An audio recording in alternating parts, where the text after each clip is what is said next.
This year will be history, and things happen so fast these days that we all have a hard time recalling what took place even last week. So here to review some of the more newsworthy events of the past year and to put them in perspective for us is our distinguished Vice President and editorialist, Mr. Pat Paulsen.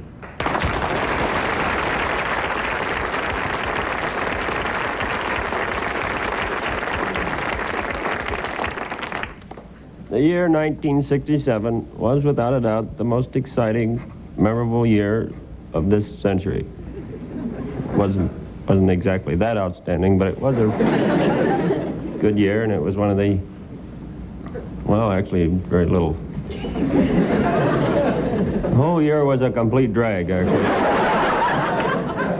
I'd just soon forget it. This year started on January 1st. For most people. Some of us didn't get with it until the 3rd or 4th.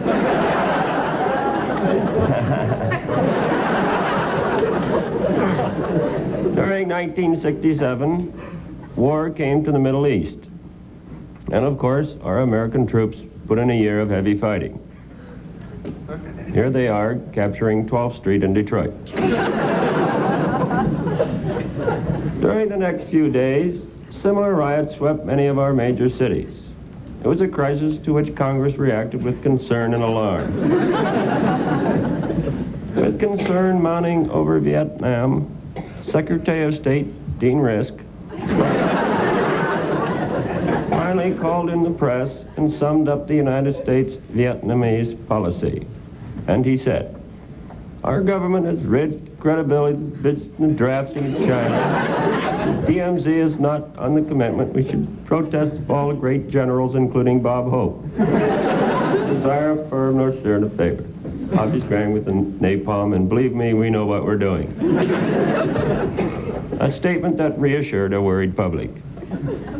There was some opposition, particularly on our college campuses, to the war effort. And here and there, an occasional draft card was burned.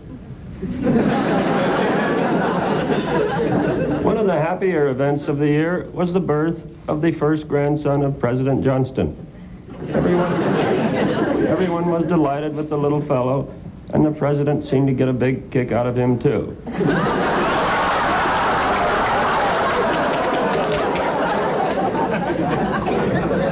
Never saw a week-old kid with that much hair. While the president was engaging in these domestic frivolities, Herbert Humphrey became one of the busiest vice presidents of all time. Here he is, putting in a typical day.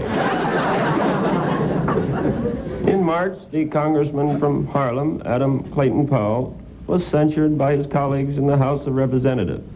The next day, downhearted and dejected Congressman Powell faced the press. That's the wrong picture. That was taken a month later when he was reelected. This was the year that the hippie movement caught on, and sights like this became common. Long, ratty hair, sideburns, heavy beads, and the guys looked pretty crummy, too.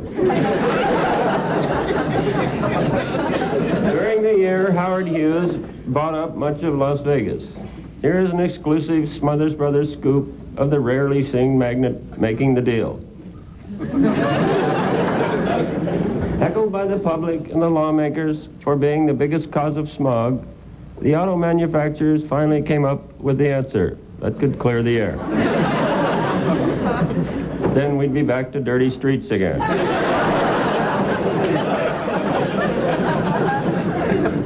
Toward the end of the year, there were some cabinet shifts, and there was some question whether Secretary of Defense McNamara was leaving under pressure.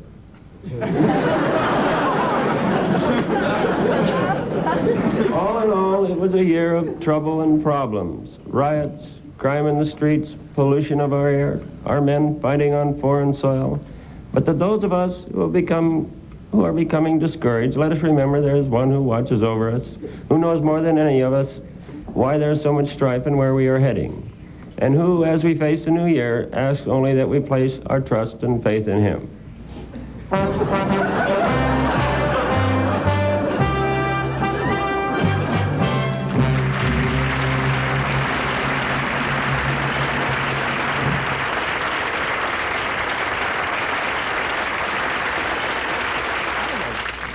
don't know what in the heck. Tommy, come out. What's happening? What does this mean? This isn't part of the show. Bring in the new, bring in the new. We. Happy New Year. What does that mean? It means Happy New Year. Oh, that Happy means New Year, everybody. Happy New Year. All right, Happy New Year, Happy New Year. It's hard to you're believe. just being silly. That's all you're doing. You're kind of a dead fish, if you ask me. What do you mean I'm a It's dead New Year's fish? Eve. I know it is. I figure Okay. that at least we could do is bring in the New Year in the old traditional way. Bring in the New Year and bring out the old way. What traditional way? The traditional way. What's traditional about the way they? signs of that? Well, see, the New Year's spirit. Listening to those big bands playing on the radio and those crowds in Times Square, and all packed together, screaming and yelling and dancing and blowing horns and wearing hats and shedding tears and throwing up and all the things in the spirit of together. All right. But what specifically do you have designed for this show tonight in your traditional? Well, the first thing that I have to do is to say goodbye to the old year. I think that's the most important thing. Okay. So Okay. go ahead. Goodbye, old year. Okay, that's really exciting. Now I suppose you're going to say hello to the New Year. That's hello, right. New Year, like that. No, I'm not. We're going to bring in the New Year's baby right here in Really? this audience, and we're going to have everybody. The real New Year baby? That's right, folks. And here he is. Let's have a big hand for little 1968.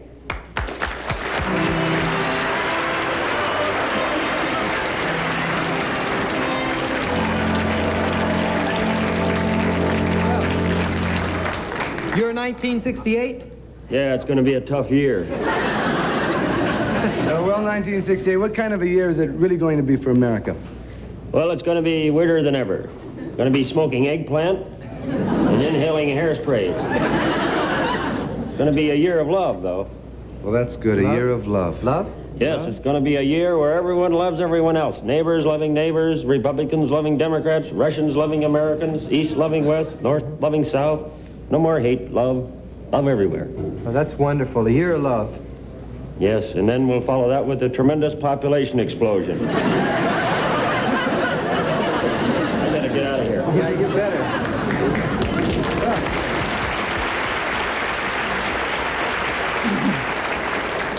Well, I must say, Tom, that so far with your traditional New Year, I am tremendously unexcited. Well, you have a right to be, because I've saved the best till last. Whoa, what's best? What do you do? Best thing for last. So open the stage, please. Why, it's Nelson Riddle and his orchestra.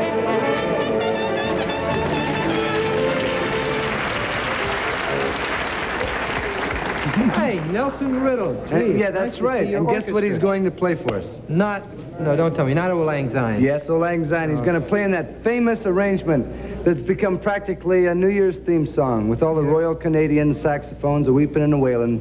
In that way, we've come to know and love. So hit it, Nelson. I'd rather not. Now look at Nelson. Look, you better get in the spirit of things and do what Tommy says, because if you don't, he's going to take away your hat. That's right.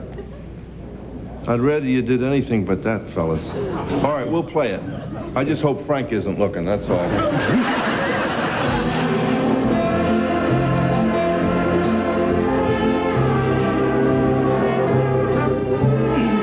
And now to really finish this off right, we're going to have everyone from our audience come up on stage to help us bring in the new year.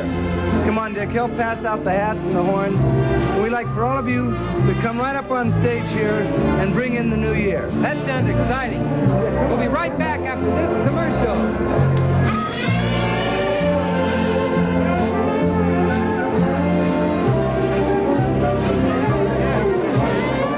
Still to come, reflections on the show from Eddie Albert and Judy Collins. They always rather slightly embarrassed me, not in a bad way at all, but they kind of made me